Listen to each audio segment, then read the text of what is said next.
Well, about 2,000 senior power industry executives and decision makers from over 40 countries have gathered in Durban. They represent key stakeholders from the continent concerned with energy issues and are attending African Utility Week.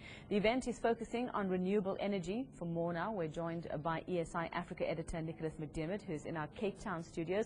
Good morning, Nicholas. And just how do you feel about Eskom's request for a 35% tariff hike? They had initially asked for 45%. What are your feelings on this?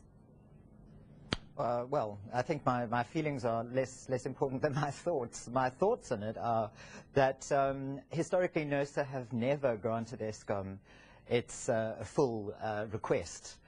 So I don't think we're going to be seeing 35% today by a long shot.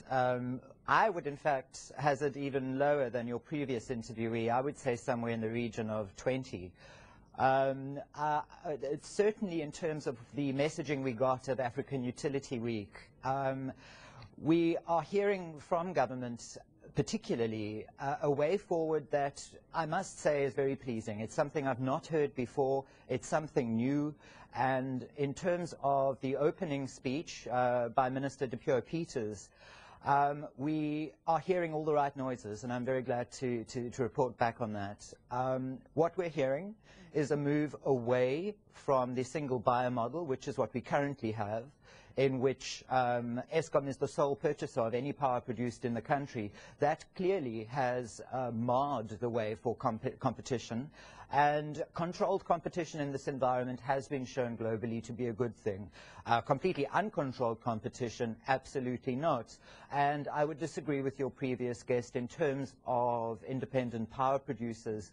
I don't think necessarily they are there to keep tariffs down, but I certainly think they can play a role in supplying industry, for example, not necessarily consumers, but supplying industry who are prepared to pay a little more for a realistic and continued supply. And those kinds of guarantees in terms of operating costs and profit often make a lot of sense to the private sector, and I don't think we can rule that out at all as part of the energy mix. I think it's vital, but it's not a black and white issue. The issue there of tariff control needs to be a mixed one in terms of having a regulator in place in which private industry can work and still make a profit. In discussing later on in the conference with the Director General of the Ministry of Energy, Nelisiwe Magubane, a very impressive woman, by the way, who really knows what's going on. Her feelings about this Eskom price hike are very clear, that it's putting the price of electricity outside of the reach of South Africans, and that is not, certainly it's not what the ANC government stand for. Yes. Your conference, renewable energy being one of the main focuses there, would that be an option for South Africa, to avoid situations? It is an option for South Africa.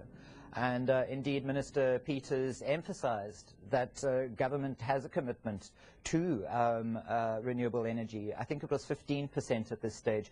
But what she did announce very clearly is that the Clinton Foundation, with the South African government, has put plans together and is arranging funding for a sun park up in the northern province, where we have some of the highest radiation globally.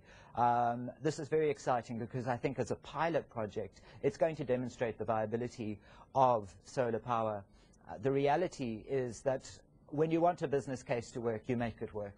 And very often it becomes a partisan problem, and we have to move away from that. We have to simply look at what's best for South Africans, what's best for the environment, and essentially our triple bottom line: finance, social, and environment. The main concerns, and a lot of people wondering, will we be ready for the World Cup in every aspect? Is Eskom ready for the World Cup? Will they be able to deal with the demands? We're looking at brightly lit stadia, you know, for long periods of time. Will they be ready? Will they be able to handle this kind of load?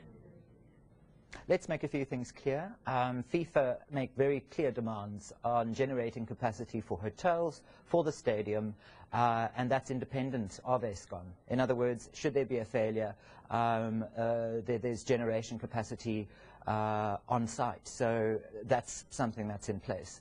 But Eskom have certainly made excellent progress in putting together cooperation with regional our region in terms of importing power should there be a shortage. It's impressive, the bilateral agreements that have been made between the regional utilities. And in addition to that, I actually feel quite confident that we'll manage. I think Eskom is up to the job. All right, we'll have to leave it there for now. That was ESI Africa editor Nicholas McDiarmid.